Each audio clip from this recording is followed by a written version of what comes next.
Alrighty, folks, welcome back. We are doing Chapter 5, Development. And we are using our Introduction to Psychology textbook, 12th edition, author James Kellett. All right, so this is a little bit of a tricky chapter. I think it would come better at the end, although there's a logic to putting it at the beginning, because really when we talk about developmental psychology, we're talking about all these different things that are happening, right? So say information processing in the brain. How does the brain process information? Cognitive psychology. We're doing essentially cognitive psychology for infants, cognitive psychology for toddlers, cognitive psychology for 5-year-olds, cognitive psychology for 10-year-olds, cognitive psychology for 15, 20, 25, right? We're looking at cognitive psychology across the lifespan. We're looking at social psychology across the lifespan. Of course, you guys haven't learned about cognitive psychology yet, and you haven't learned about social psychology, you haven't learned about trauma and mental health and mental illness and so many other things. So it's a little hard to do development now, but also doing development now does help sort of understand the other topics when we get there. So what do you do first? There's no kind of perfect answer, but we're going to try and learn a little bit about developmental psychology, which will hopefully inform our later studies that we're going to do. And then, later in the course, you can come back and read this chapter, or you could take our Hocking College developmental psychology class after this course is over, if that would be something you'd be interested in. But anyhow, so we're essentially covering many of the main topics of this course, but through a developmental lens, which is interesting. It's a little bit of a challenge. But that's enough preamble. Let's get right into it. Chapter objectives. By the end of this chapter, you should be able to contrast cross-sectional designs and longitudinal designs, give examples of cohort effects, explain how psychologists infer the cognitive abilities of infants, list and describe Piaget's stages of cognitive development, 2 methods of inferring the concept of object permanence, give examples of how infants develop cognitive abilities gradually, characterize Erikson's stages of social and emotional development, discuss the social and emotional issues people face during adolescence, discuss possible explanations for differences between men and women, discuss the influences of culture on behavior. All huge topics. We got a few more. Evaluate the evidence regarding birth order and family size. Evaluate the evidence about the contributions of parenting styles, non-traditional families, and divorce on children's development.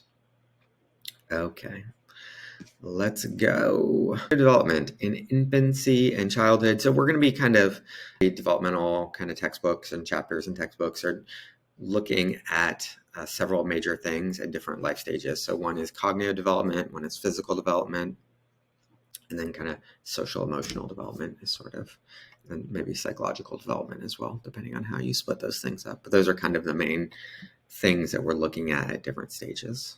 Okay, developmental psychology. How do humans get to be the way they are? Developmental psychology seeks to understand how humans develop intelligence, behavioral and motor skills, personality traits, and relationships, as well as how these patterns and characteristics change across the lifespan. So even within one sub-area of psychology, which is developmental psychology, you can see there's going to be huge differences in a developmental psychologist who studies, relationships in adolescence or relationships in early childhood or middle childhood, and someone who studies, how people learn, children learn in middle childhood or early childhood, or how what's happening in the biology of the brain at these different stages.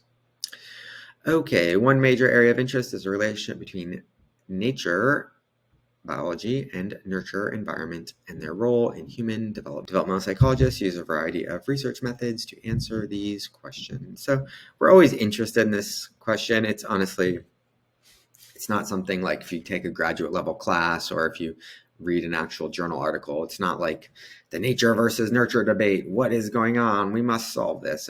No, it's basically been solved. It's nature and nurture, and we're just trying to understand the person-environment relationship. What types of environments affect which types of people and what different ways.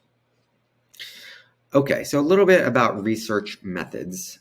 So we're going to get some new terminology in terms of how experiments within the field of developmental psychology are done. Now, sometimes you just use a typical methodology and you apply it to a particular age group, or you might have specialized methodologies. And there's a video in our playlist, the Paul Bloom baby morality one. Definitely encourage you to watch that. It gives you a really fascinating look into how some researchers conduct research with infants, but also it to me is one of the most fascinating studies in all of psychology in terms of what it tells us about human nature. So check that out. It's in the playlist. It'll be just 1 or 2 or 3 videos below this one. Okay, so sometimes we use a typical methodology, but just use it with one age group. But sometimes when we want to actually track development or compare development, what we're doing is either a cross-sectional or a longitudinal design. Okay, what does that mean? So first, longitudinal is actually easier. So let's talk about longitudinal. Longitudinal means you're following people for a long time. Longitudinal studies collect data on a single group of individuals. These individuals are followed over time to observe changes throughout the lifespan. Example, a study might look at optimism in a single group of individuals, assessing this trait when they are children, when they are adolescents, when they are adults, and when they are older adults. Advantage, eliminate the risk of sampling errors based on individual differences, can study the impact of events on individuals and consistency over time.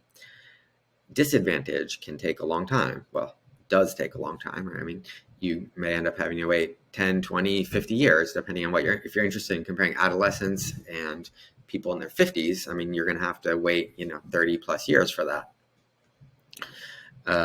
Participants are frequently lost or drop out over time. So it's hard to follow people. And what's not mentioned is that it's very expensive. So scientific research, like everything else in the world, runs on money. And scientists are often responsible for securing their own funding. The university will usually give them some small amount of money, but if they want to do a big longitudinal study, they're going to have to get a lot of money for that. It's a big project. Researchers don't have access to that. Societal changes may confound results. So say you chose to study baby boomers and you follow them throughout their lifetime. Well, shit, turns out they basically won the lottery. Like housing prices, education, everything was insanely cheap when they were starting out in life. They basically have just ridden a wave of economic prosperity their whole life.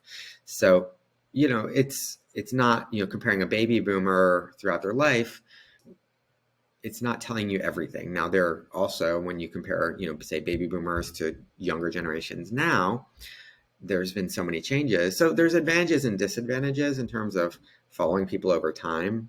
To be certain of your results, you probably want to do some sort of replication. So if you find some sort of study or some sort of effect longitudinally, you might want to try and replicate it cross-sectionally.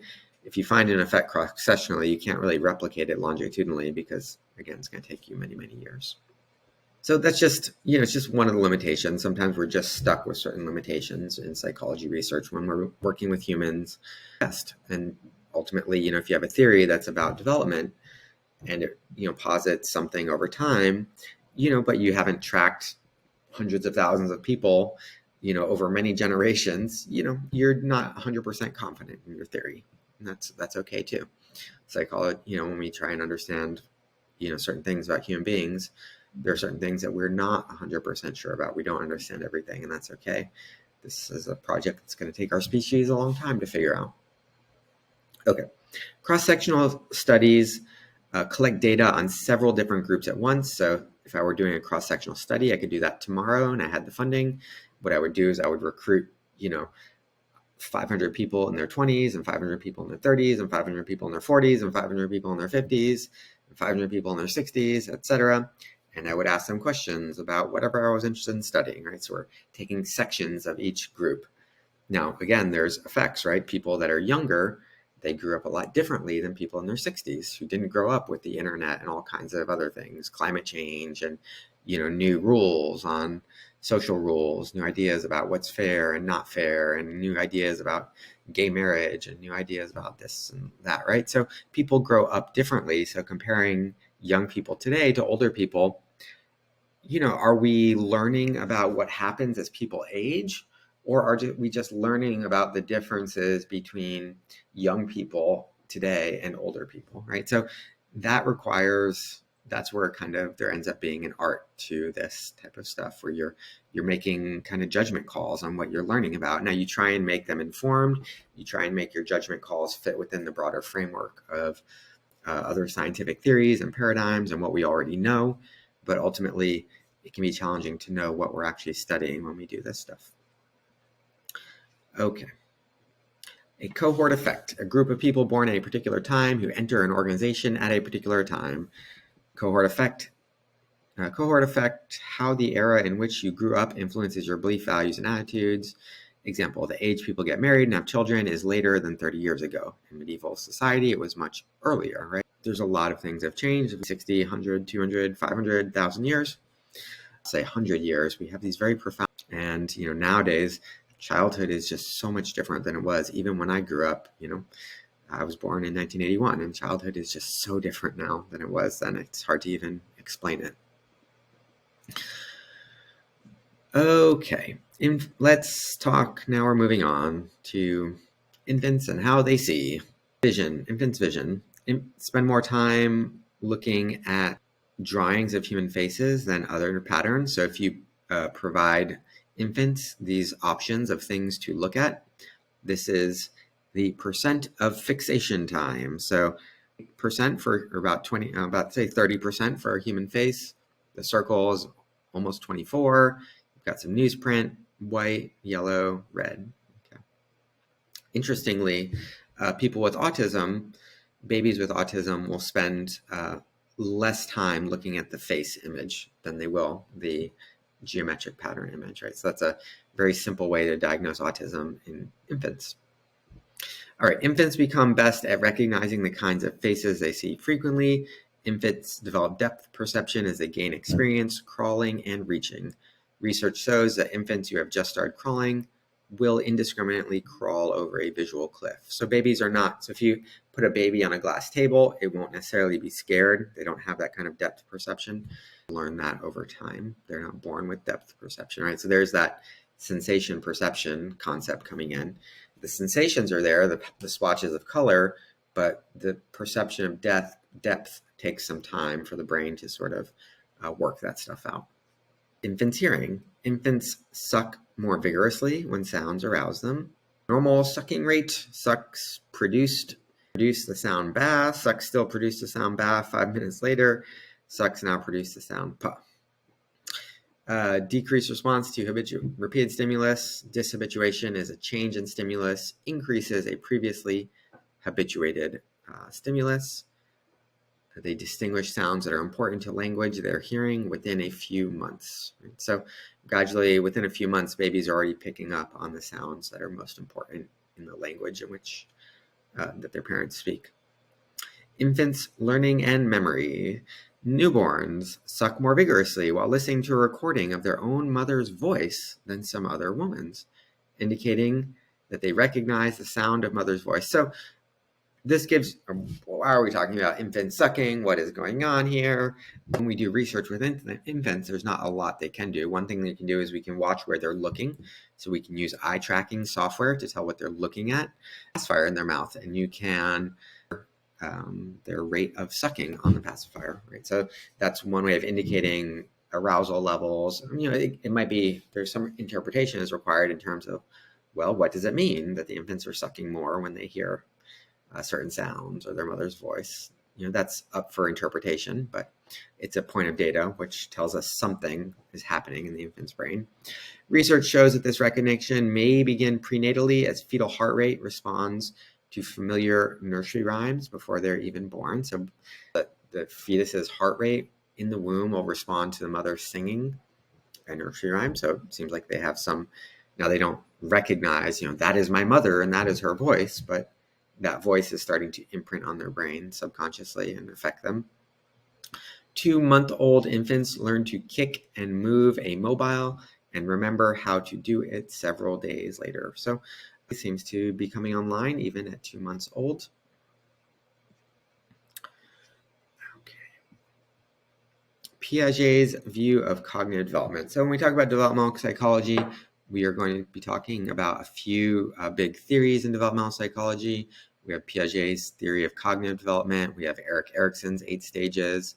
We may talk about Freud's stage theory, although it's really not a whole lot of value in it. Sometimes it's mentioned, sometimes it's not. There's Erik Erikson's 8 stages. There's Kohlberg's theory of moral development. So Piaget's is one of the big theories, and it's a theory of cognitive development. Piaget believed that behavior is based on schemata, or organized ways of interacting with objects, right? So a schema or schemata is sort of a blueprint, a template for how we understand something, particular thing. So example, infants have a grasping schema and a sucking schema. They will assimilate schema by applying these behaviors to new stimuli, or accommodate schema by modifying them to fit new stimuli or problems. Strive to balance assimilation and accommodation to create equilibrium. Okay, so we've got this schema, which is essentially a concept. I just prefer the word concept, but a schema is a little bit broader in the sense that it can apply to actions or sort of patterns of behavior, patterns of thought, patterns of action. So it's sort of like a concept, but a little broader, and it can be sort of physical, like riding a bike or sucking. So what we do when we encounter something new is we either or we accommodate, right? So we accommodate a schema when we modify it, right? So say I have an idea about dogs, right? Dogs are big and have long hair. I know one dog, I'm a baby. My dog at home is big. It's a golden retriever and has furry, fluffy hair. Okay, so now I meet a Chihuahua. Now, the 2 options. I can create another concept, which is something different. That other thing's a dog. This is not a dog. This might be a cat, or this might be some other new type of animal. Or I can say, okay, this is a dog, but dog, now let me redefine in my brain what a dog is. A dog can be big or small. A dog can have short hair or long hair. Accommodate our schema, we're changing our schema to fit the evidence, essentially.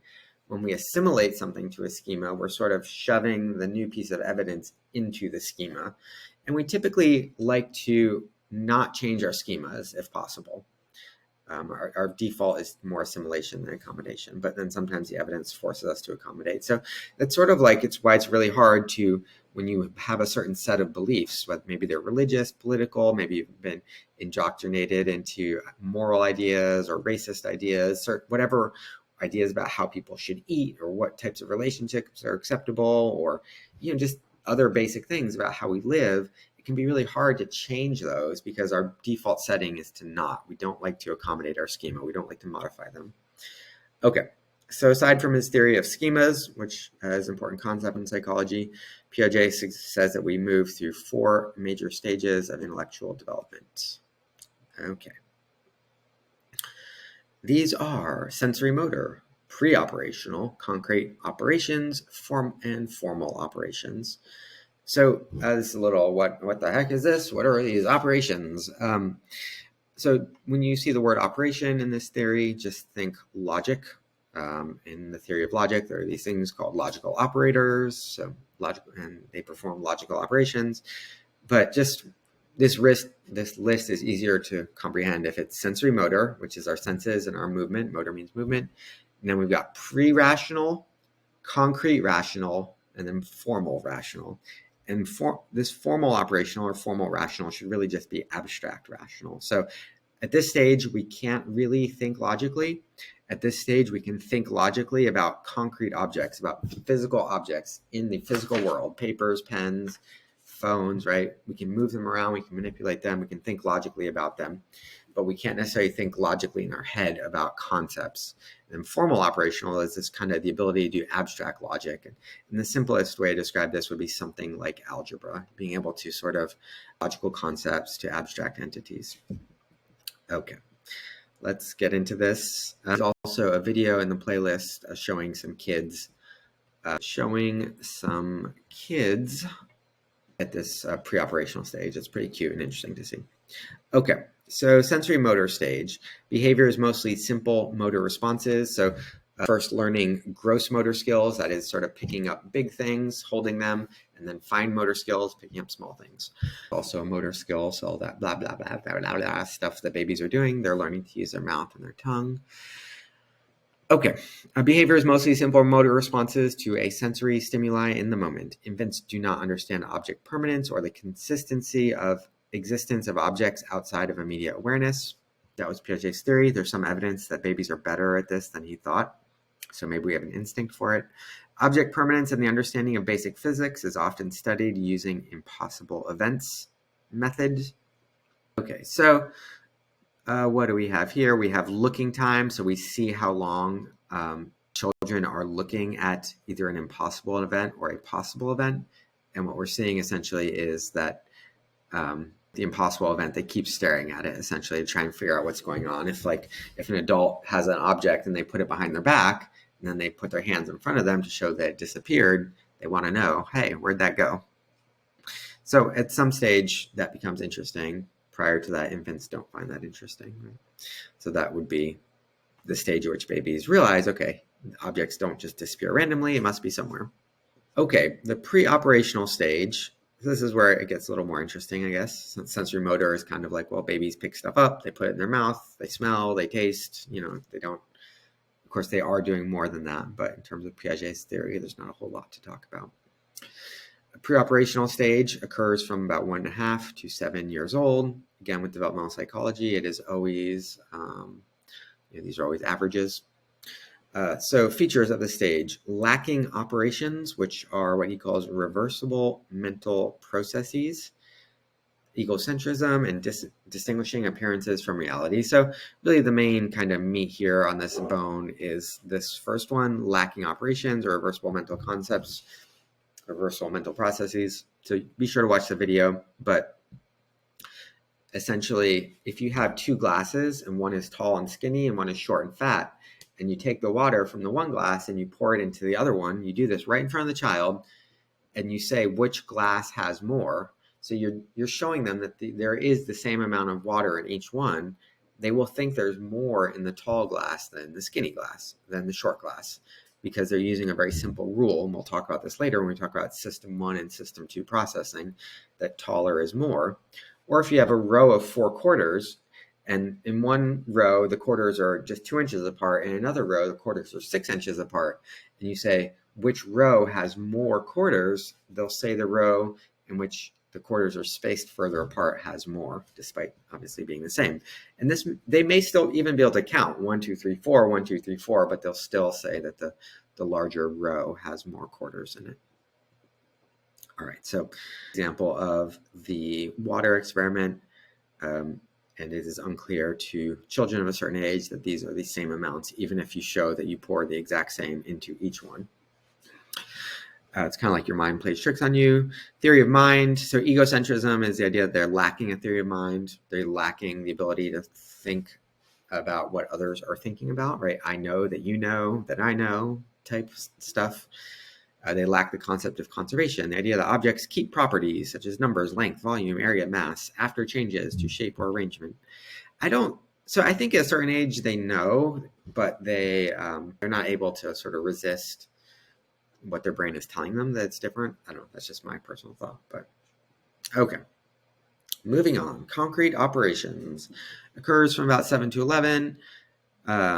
Features: ability to perform mental operations on concrete objects. They struggle with abstract thinking and hypothetical ideas. So, if you ask a child to, do 5 times 5, that's one thing, but ask a child to multiply 1/5 times 1/5, then that is much more abstract than the concept of 5. Or you ask them to, do math on a piece of paper in their head versus, counting out objects, things like that. So a child in the concrete operational stage would have difficulty devising a creative answer to what they would do if they were invisible. That is a very terrible example because children of all ages will have lots of interesting answers to that question. That's a terrible example. Piaget's formal operational stage occurs from about 11 onwards. However, some researchers show that some individuals may never reach the stage. So truth is, he was probably working with a population that was better, even though it was a long time ago, was better educated than our current population, less extreme poverty and things like that. He must have, if that was his sort of what he was observing. In modern times in America, a lot of children are not going to reach that until older. And then also some people never really get good at abstract thinking. Educational opportunities, amount of education can play a big role. Remember, we talked about the heritability of IQ. It's about 50%. So I think we talked about that. We talked about heritability. So education matters a lot. Features, ability to use logic, deductive reasoning, and systematic planning, right? So someone in this stage can answer the following question. So I tell you, I want you to answer me a question. Are there camels in the city of Hamburg, a city in Germany? And I'm going to give you the following information. There are no in Germany. Hamburg is a city in Germany. Are there any camels in Hamburg? And people who are not on this formal operational stage, they won't be able to sort of realize that, okay, A equals B, B equals C, and sort of work it out logically. Children in the concrete operational stage will dive into a complex task without a plan, whereas adolescents in the stage will approach a problem systematically. Okay, that's true, but that is more to do with executive functioning than the ability to reason logically, but that's okay. Moving on. Okay, so Vygotsky is sort of the other big-ish name in developmental psychology. He had some kind of alternative views about how children develop.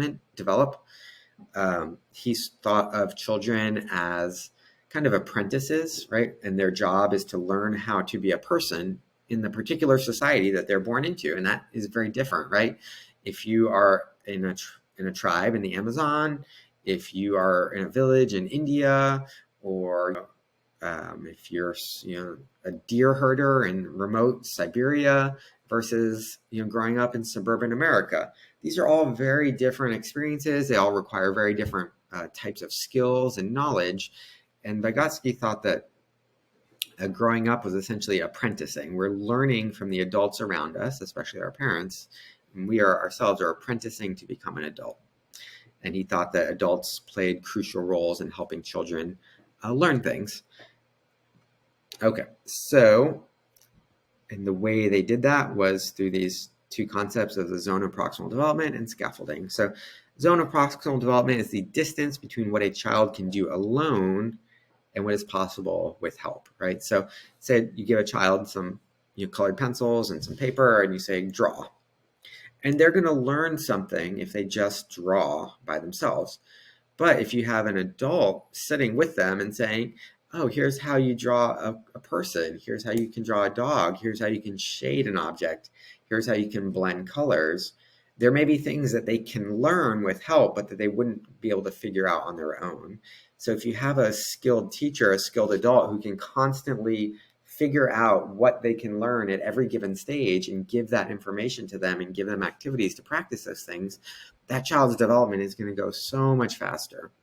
Is moving children just beyond their current level of mastery, learning, and therefore success is more attainable, right? So if you've got a child who, you want them to learn how to play basketball, the child, they're shooting the ball right underneath the basket. Okay, so you want to help them. Okay, let's move you 2 feet further back and let me show you how you can use your legs to get a little more power on this shot.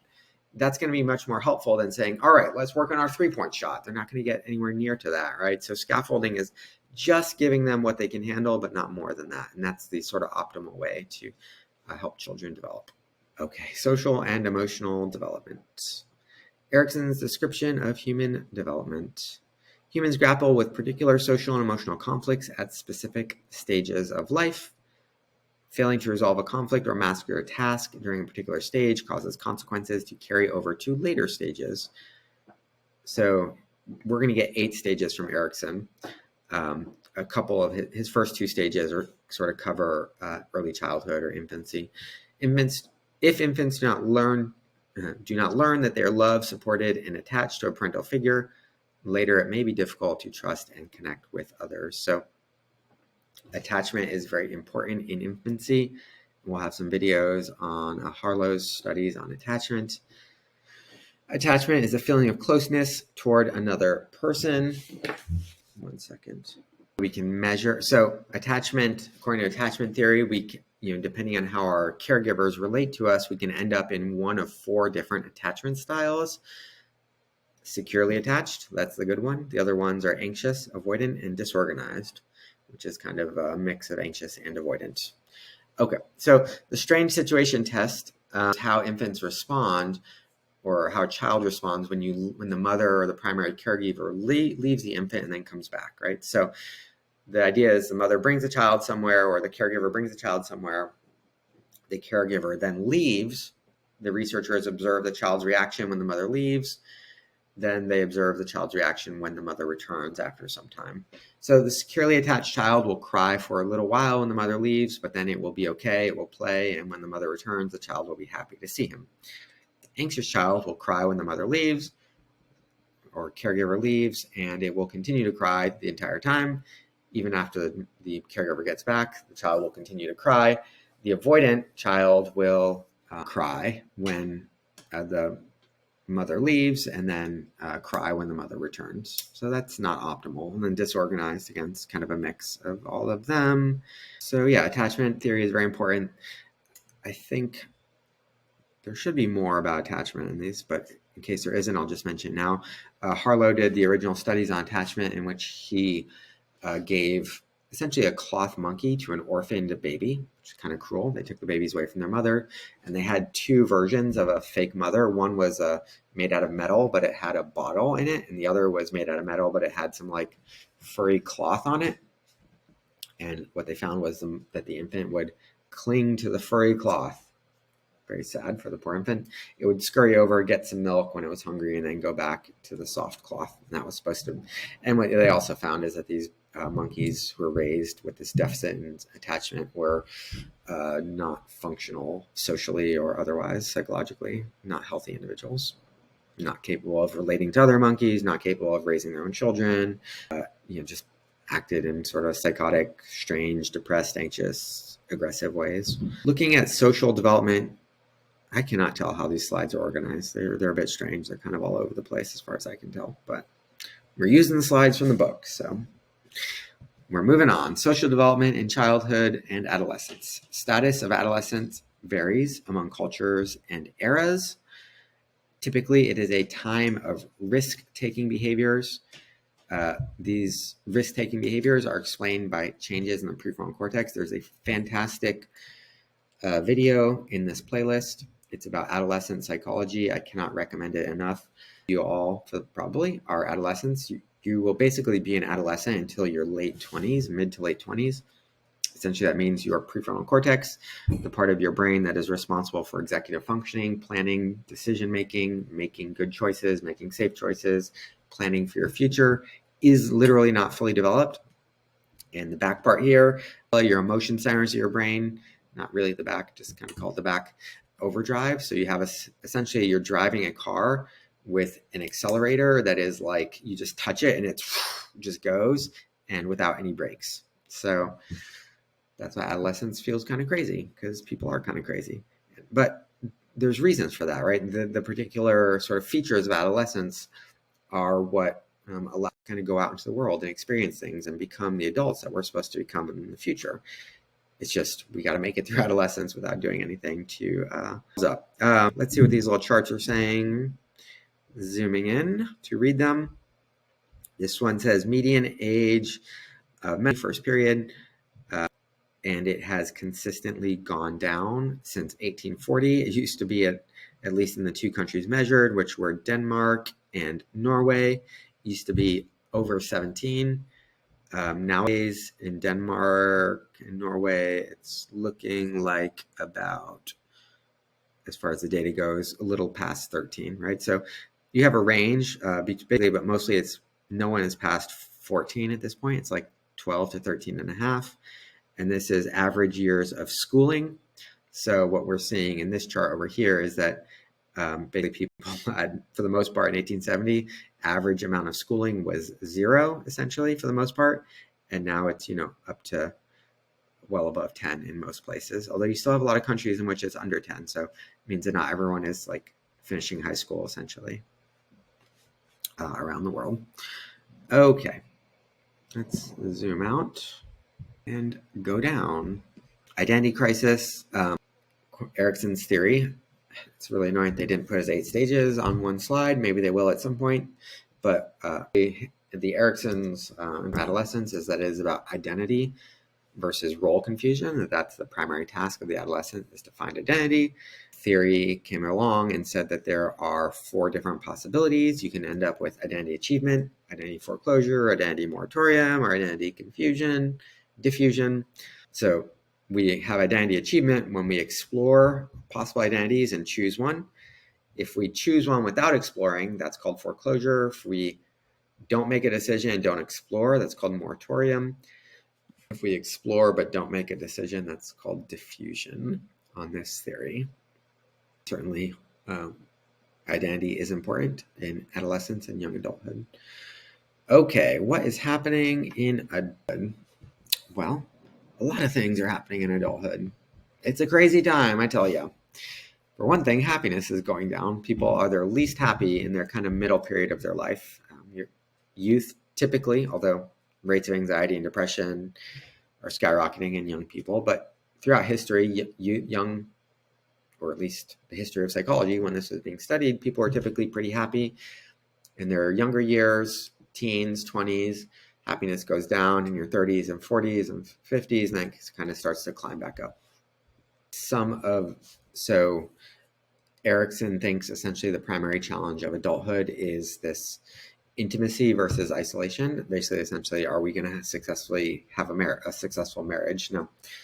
Society is very different. A lot of people are choosing to be single nowadays, so it's not all about just having that one marriage relationship, and that is your primary task. But I think that's definitely a task of adulthood, is to figure out how to have genuine, intimate relationships, right? Not necessarily easy. Daniel Levinson talked about 3 different transitions. And I think this is a useful framework because just from what I've seen in my life and my friends, I think there's a logic to this, that there's a transition that occurs around age 20. Obviously, that's I think it's probably later nowadays if we're talking about the adult transition. Then there's a middle adulthood transition, when you transition from that kind of early adulthood to your sort of middle adulthood. And a lot of people, there's a phrase like life begins at 40. A lot of people do have a kind of not a midlife crisis. I think that's the wrong way of understanding it, as do many other people, but a midlife reevaluation of their priorities and life goals. And oftentimes what that means is when we get to a certain age, whether it's our 30s or maybe it's our mid 40s, or maybe it happens in our 50s or 60s, at some point we just sort of get to like a fuck it age. Like, you know what? I am going to live my life in ways that work for me, ways that make me happy. And you know what? I don't need to live my life according to someone else's rules. I don't need to live my life to make somebody else happy. And, for some people, it might mean they finally come out of the closet from being gay, or were trans their whole life and they transition to a different gender. Other people, it might be something much more subtle. It might be like, you know what? I really love this nerdy card game and I'm going to play that every weekend. Or I'm really into like medieval costumes. I'm going to go to medieval costume parties. Or other people, it's like, you know what? My mom or dad was an abusive piece of shit and I'm going to cut them out of my life and I'm going to move on with my life. Or maybe it's leaving a marriage or leaving an abusive relationship, right? So it can happen leaving a religion. It can happen in a lot of different ways, but that's often the sort of transition where we're shedding things that have sort of been foisted upon us that didn't work for us. And the kind of old age, I think, is sort of, there's a transition, obviously a natural transition from working into a different kind of phase of life, and you're no longer a parent. And I think people can sort of go deeper into that sort of effort kind of mode, but in a more, older people tend to do it in their own kind of slower, more gentle way, I guess. But they're just like, I have my family and I focus on my family and I really don't care about that much else. And I have my few close friends.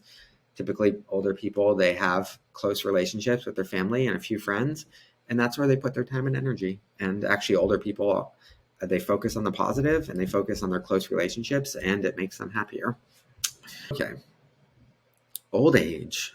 According to Erickson, those who feel satisfied with their lives experience ego integrity instead of despair. So at the end of life, we look back and we feel a sense of wholeness. That's what integer is, a whole number. Integrity means wholeness.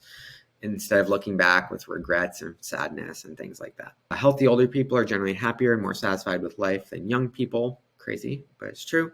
Focus is on family, friends, and leisure pursuits. Facing death. This chapter is, it's impossible to do developmental psychology in one chapter, so we're just sort of zooming through things. Terror management theory is a fascinating chapter, fascinating theory.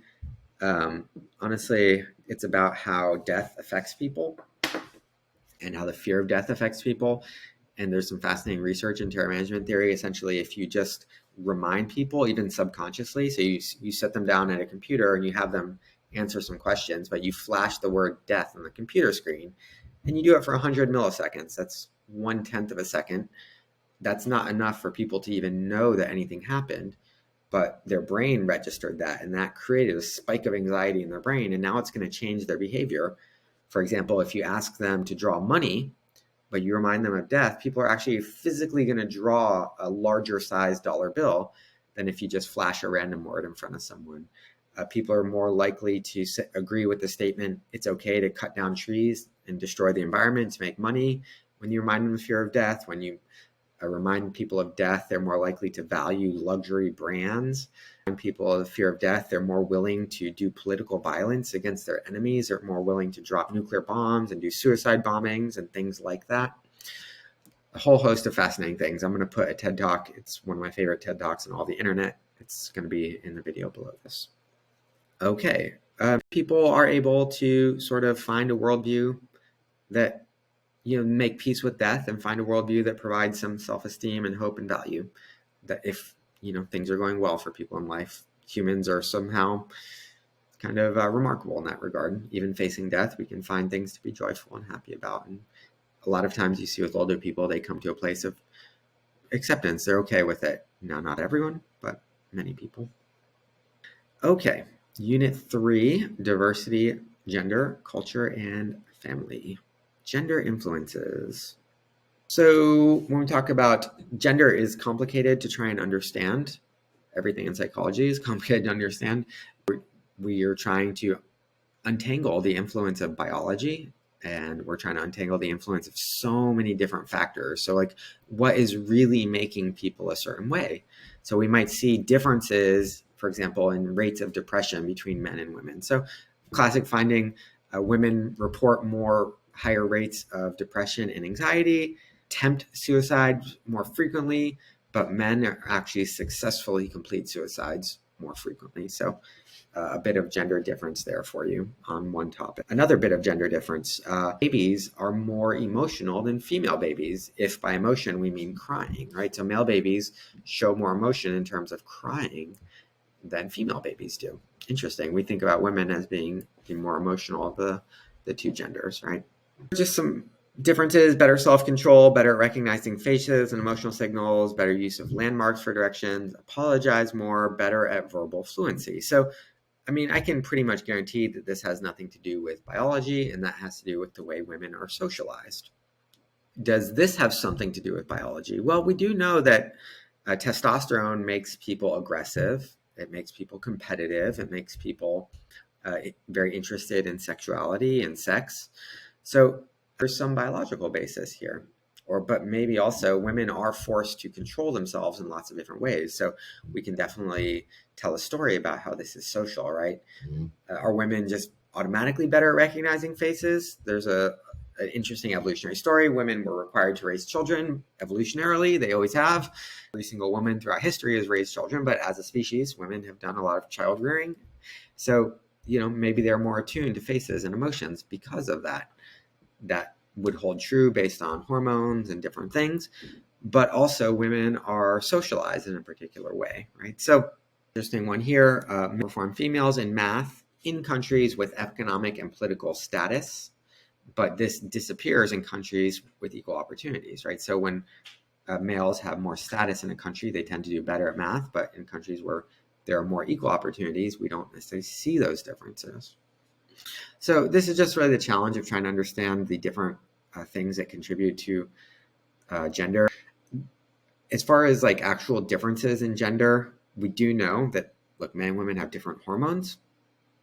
And what we do know is that across species, You could testosterone makes any individual. If I give my daughter testosterone, it's going to make her more aggressive. It's probably going to make her feel good. She's going to feel powerful. She's going to feel strong. She's going to be more aggressive, more competitive, and more sex. That is true of any biological organism, any mammal on this planet that you give testosterone to.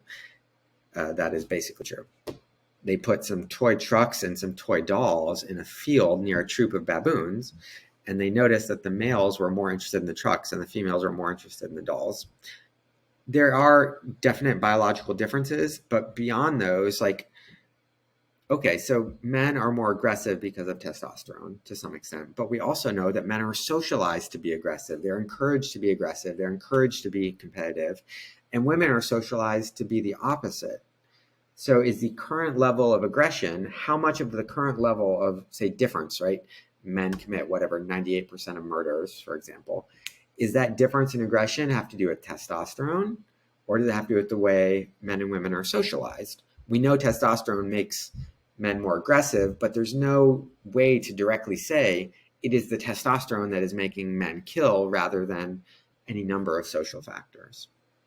Okay, gender roles, activities that society expects of males and females. Some of these reasons are for biological differences, some are social influences.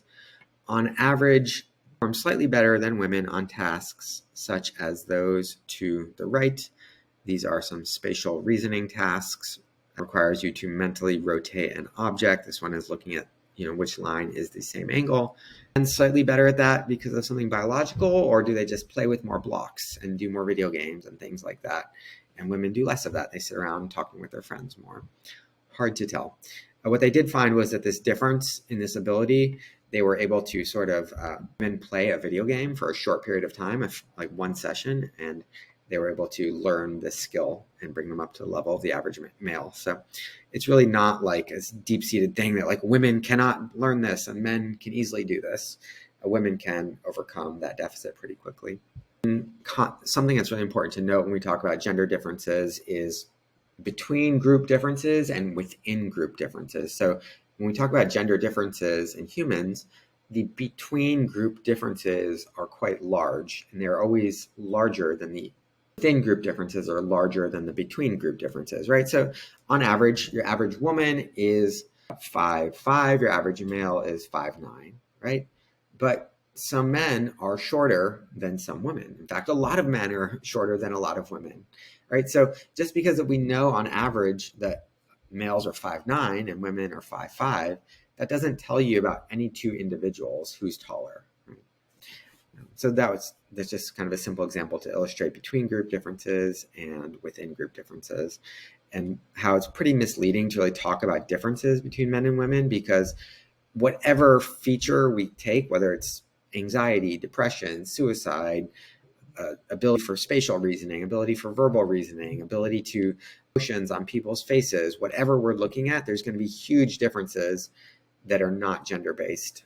The differences are so big that we can't really ever use gender as a strong predictor for any of those things. Okay, culture and ethnicity. Some behaviors are remarkably similar across cultures, while some customs vary enormously. Cultures may define social groups children play in, what emotions are openly expressed, and when. Describing the effects of culture is difficult, and often prone to overgeneralizations. What we have found, though, is that there are two basic kind of expressions of culture: cultures and collectivistic cultures. And worth noting that these collectivistic cultures are essentially how humans live for millions of years, since the beginning of our species and before our species. And if you go to any traditional society on any continent, whether you're in northern Siberia, whether you're in South Africa, East Africa, West Africa, anywhere in South America, anywhere in Central America, Native American tribes, anywhere in America, Native American tribes, anywhere in Canada, am I missing anywhere?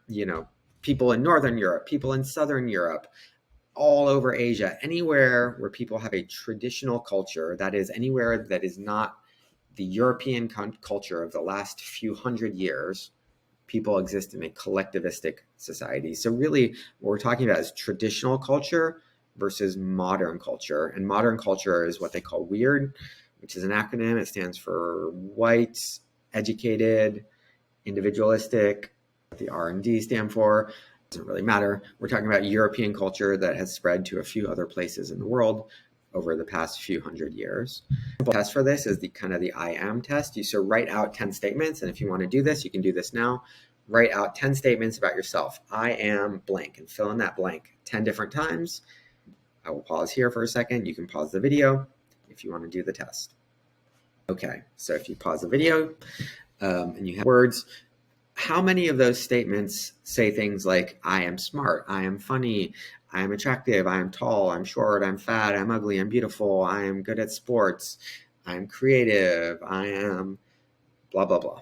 Those are all statements produced by people in individualistic cultures. So people from individualistic cultures will mostly focus I am statements on themselves. People from collectivistic cultures will say things like, I am Chinese, or I am, Native American, or I am a son, I'm a daughter, I'm a father, I'm a mother, I'm a brother, I'm a sister, I'm a cousin. More about the person's role in society rather than about their individual personality traits. Some other features, people from collectivistic cultures, if you give them a camera and tell them to take pictures of things, the objects they will take, they will show more background, right? And individualistic cultures will take a picture of zooming in on the object, ignoring the background. Art from collectivistic cultures tends to include more of the background, whereas art in European culture tends to be very much focused on the human at the center of it, rather than the forest with a small human in it. Okay. Part 2 of 2. Ethnic minorities face an additional task in achieving ethnic identity, a similar process as adolescence, achievement of identity. Acculturation is learning new customs and perhaps a new language when immigrating to a new country. Biculturalism is having partial identification with two cultures. Biracialism is having parents of different racial origins or mixed race ancestry. Okay, birth order and family size. Difference is attributed to birth order, may actually be based on family size. Family size can affect financial advantages, educational opportunities. Effective birth order, likely very small. If you're whose parents have had lots of boys, you're more likely to be gay. So if you're the sixth boy in a family, you're more likely to be gay. And evolution is so fantastically smart. That makes so much sense, right? So if a family already has 5 boys, it's actually going to be really useful for it to have a sort of gay uncle, basically, right? So I had a cousin who was gay. He was a bit older than me. So he kind of functioned as my uncle. And he's done that for a lot of kids in our family. He never had kids of his own, but he enriched the lives of the people around him because he wasn't busy having his own kids, right? So totally random, but just came to mind. A chart of IQ and birth order. And what we're not seeing really significant differences here, although this one is saying higher. But again, this could, so when I see this, I see, okay, so a family has had 5 kids. The first one they probably had when they were pretty young and probably didn't do a good job with. The last one, they were probably older. But, so it could be a lot of different things happening, a lot of different reasons why something like that could happen. Parenting style. Okay. So parenting, authoritative is the optimal. It's sort of not too mean or strict, but not too permissive. Authoritarian, too strict. Emotionally more distant from child, set rules without explaining them. Permissive, warm and loving, but undemanding. Indifferent or uninvolved. Obviously, authoritative is better than these other 3. Authoritarian or these indifferent or involved are associated with worse outcomes. Look, the most important thing is to be loving and warm. If you can figure out a way to also provide healthy boundaries and educate your child, that's awesome too. Non-traditional families, any family set up other than a mother, a father, and their children. It's worth noting that this idea of a traditional family really only existed in the United States for a very short period of time, right? Kind of like the after World War II to the 90s or something. The nuclear family, that was a time when there was a lot of economic prosperity in America. One person, a man going to any job, any basic labor job could support a family. They could have a car or 2, they could have a house, they could go on vacations, all that stuff. Prior to that, people lived together in extended families. And now I don't even know what the fuck we're doing. People are barely surviving. for the most part. So it's kind of breaking down what the nuclear family is already breaking down. It was essentially a historical anomaly, and it's starting to break down. We'll see what comes next. In part, it will depend on the social convictions that come next. We'll see what those are. Will everything fall apart and collapse because of climate change, or will we figure out how to give a good life to everyone and provide people with a decent income? We'll see. That will determine to a large extent what comes next. Okay, some research. Children reared by a single mother with a good income do almost as well as children from two-parent homes. So when parents separate, there can be harms to a child. Most of it has to do with how the parents relate to each other and relate to the children. But one of the real challenges that children, so it's not really the separation per se, right? What it is all the other stuff. It's conflict between parents. It's going back and forth. It's financial, right? So now you probably have the same income that you had before, but now you have to have two separate houses to pay for, two separate apartments, two separate living situations, right? So expenses go up, and when expenses go up, money for other things goes down, right? So that is a very legitimate harm to children. Being born in poverty, it's one of the greatest harms that can happen to a child. Children raised by same-sex parents develop about the same as those raised by heterosexuals. Look, if you have two moms or two dads and you live in a nice neighborhood, you're safe, you're loved, you have everything you need, you are going to have no problems. If you are raised by a mom and a dad, of male and female mom and dad, but you're really poor and you're in a shitty neighborhood and there's guns and violence and drugs and overdoses, that child's going to struggle. Like, it really doesn't matter that much who your mom or dad is married to. What really matters is, are you safe? Are you loved? Do you have the things you need? If kids have the things they need, they'll do great. If they don't have the things they need, they won't do well. And it doesn't matter if their parents are two men or two women or one of each or none of each. You could be raised by a pack of wolves. If you get what you need, if you get love and attention and care and safety and educational opportunities, you'll be fine. Okay. Parental conflict and divorce. Children of divorced parents often show signs of distress, but the results vary across individuals. There's no study saying that kids are either better or worse off after a divorce, right? Because a divorce is not one thing. Sometimes a divorce is a mom leaving an abusive father, and those kids are going to do much better, right? Sometimes a divorce is two people fighting constantly and they separate and they live separately, and now they can cooperate and parent without fighting constantly. Sometimes they were fighting constantly before, and then they're in a much worse situation after because they're still fighting and now they're poor, right? So there's the simple fact of the ending of a marriage isn't strong enough to determine something. It's really all the other factors around it that determine how an individual or a particular divorce is going to affect the people involved in it. Importantly, none of the research says that parents must stay together for their children's benefit. That's the worst idea ever. Look, if separating means you're going to end up homeless, that's, maybe you should stay together, but staying together for the sake of your kids is a terrible idea. Okay. Summary. Now that this lesson has ended, you should have learned how to contrast cross-sectional designs and longitudinal designs, give examples of cohort effects, explain how psychologists infer the cognitive abilities of infants, list and describe Piaget's stages of cognitive development, contrast two methods of inferring concept and object permanence, give examples of how infants develop cognitive abilities gradually, characterize Erikson's stages of social and emotional development, discuss the social and emotional issues people face during adolescence, adulthood, and old age, discuss possible explanations for differences between men and women, discuss the influences of culture on behavior, evaluate the evidence regarding the influence of birth order and family size, evaluate the evidence about the contributions of parenting styles, non-traditional families, and divorce on children's development. Okay, that was a bit of a whirlwind tour. If you found this interesting, you like psychology in general, I would encourage you to take a developmental psychology class, and we can get a lot more into all of the different stages of all the different theories. Okay, if you have any questions, if you're in one of my classes currently, send me an email. If you happen upon these videos on the internet, drop a comment below. Thanks for watching. I appreciate you, whoever you are, that you took your time to do that. I'll talk to y'all soon.